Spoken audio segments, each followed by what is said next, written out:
हाँ, ये मेरे तरह की बातें हैं। चलो, मैं तुम्हें एक उदाहरण देता हूं। मान लो हमारी वीडियो कॉन्फ्रेंसिंग प्लेटफॉर्म 500 प्रतिभागियों के लिए 100 पाउंड प्रति माह है। नहीं पता, ये बस एक अनुमान है। लेकिन अगर ऐसा है, और मार्टी ने 25-25 का जिक्र किया, लेकिन ये हर महीने है। और अगर तुम्हारे पास 100 ग्राहक हैं, तो ये हर महीने 2500 हो जाता है। अब ये कोई रॉकेट साइंस नहीं है। और तुम मुझसे ये नहीं कह रहे हो कि लगभग 6 अरब लोगों में से जो इंटरनेट का इस्तेमाल करते हैं, तुम भी 100 ग्राहक नहीं ढूंढ सकते। लेकिन वो 2500 अधिकांश लोगों के लिए जीवन बदलने वाला हो जाता है, क्योंकि यूके में औसत पेंशन उससे आधी है, उससे भी कम। ये तो बेतुकी बात है। लेकिन मैं शेयर धारकों के बारे में भी बात करना चाहता था। और ये क्या मतलब है कि एक शेयर धारक होना और एक ऐसी कंपनी का हिस्सा होना जिसमें शेयर धारक होते हैं, क्योंकि हमारे पास ऐसा नहीं है। और इसमें एक बड़ा अंतर है। अब हम सभी ने कोका कोला से लेकर नेस्ले और एक्सॉन मोबिल जैसी इन सभी विशाल कंपनियों के बारे में सुना है। इन सभी कंपनियों के पास शेयर धारक होते हैं, और वे सभी उन शेयर धारकों के प्रति जवाबदेह होते हैं। तो उनका मुख्य और एकमात्र लक्ष्य लाभ कमाना है। उन्हें परवाह नहीं है कि वे इसे कैसे करते हैं, वे लाभ कमाना चाहते हैं। और इनमें से कुछ कंपनियां, भगवान उनका भला करे, और मैं कोई नाम नहीं लेने वाला, लेकिन इनमें से कुछ कंपनियां ऐसे तरीके अपनाती हैं जिन पर तुम या मैं हैरान हो जाएंगे, क्योंकि वे बस गलत है। मुझे खेद है, वे गलत हैं। भारत में एक कंपनी है जिसने झील को ले लिया क्योंकि वे ऐसा कर सकते थे। ये मुफ्त का पानी है, और उन्होंने इसे बोतल बंद पानी में बदल दिया, और अब वे इसे बेचते हैं। लेकिन भारतीयों के पास अपनी सिंचाई और फसलों के लिए कोई पानी नहीं है, और अब वे एक ऐसी कंपनी के प्रति जवाबदेह हैं जिसने बस उनका पानी बोतल बंद किया। अब ये गलत है। तो शेयर धारक, मुझे खेद है कि मैं ये कह रहा हूं, 40 साल से अधिक वित्तीय सेवाओं में रहने के बाद शेयर धारक बुरे होते हैं। लेकिन मुझे ये पसंद नहीं है, क्योंकि जैसा कि मैंने कहा, कंपनियां शेयर धारकों के प्रति जवाबदेह होती हैं।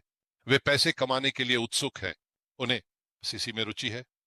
हमारा एक अलग दृष्टिकोण है, हमारा एक अलग विषय है, एक अलग सोच प्रक्रिया है। और यह सुनिश्चित करने के बारे में है कि हमें पैसे का सही मूल्य मिले। तो मार्टी ने बताया कि हमारा वीडियो कॉन्फ्रेंसिंग प्लेटफॉर्म, वो जिसे आप एक प्रतियोगी कह सकते हैं, उसमें कई नए छोटे छोटे हिस्से जोड़े गए हैं। मैं सोचता हूं कि उन्हें ये कहां से मिला, मैं सोचता हूं कि ये सब कैसे काम करता है।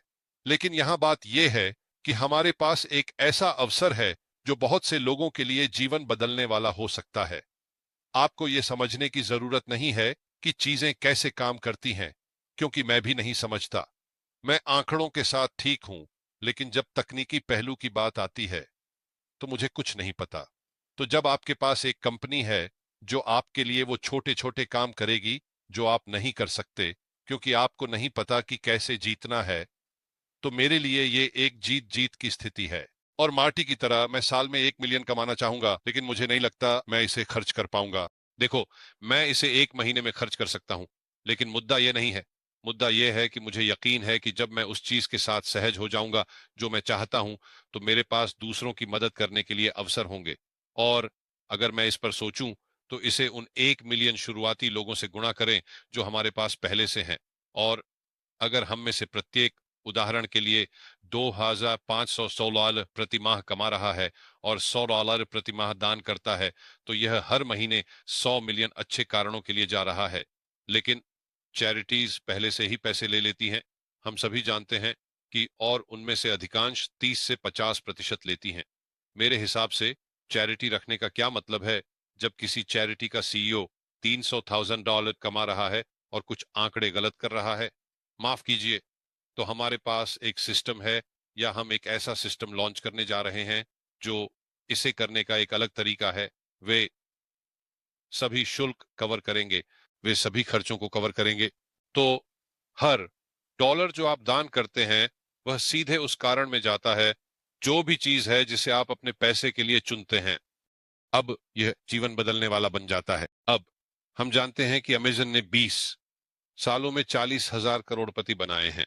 सोचिए, अगर हमारे पास अगले 5 सालों में 1 मिलियन करोड़पति हों, तो इसका हर देश पर क्या फर्क पड़ेगा। इस पर सोचिए। अगर आप में से 1 मिलियन लोग अच्छे कारणों के लिए हर महीने ये $9 दान करें, तो इसका देशों पर क्या फर्क पड़ेगा। अब यही वजह है कि मैं इसका हिस्सा बनना चाहता हूं। मुझे शेयर धारक पसंद नहीं है। मुझे दूसरों के प्रति निर्भर रहना पसंद नहीं है। जब आपके पास एक सीईओ होता है जो पैसे के लिए मूल्य बनाना चाहता है, सही तरीके से करना चाहता है, तो आपको ऐसे लोग मिलेंगे जो इससे हिचकिचाएंगे। और इनमें से कई बड़े कॉरपोरेशन को यह पसंद नहीं है, क्योंकि यह अभी भी आ रहा है। उसे कोई परवाह नहीं है आपकी और कंफर्ट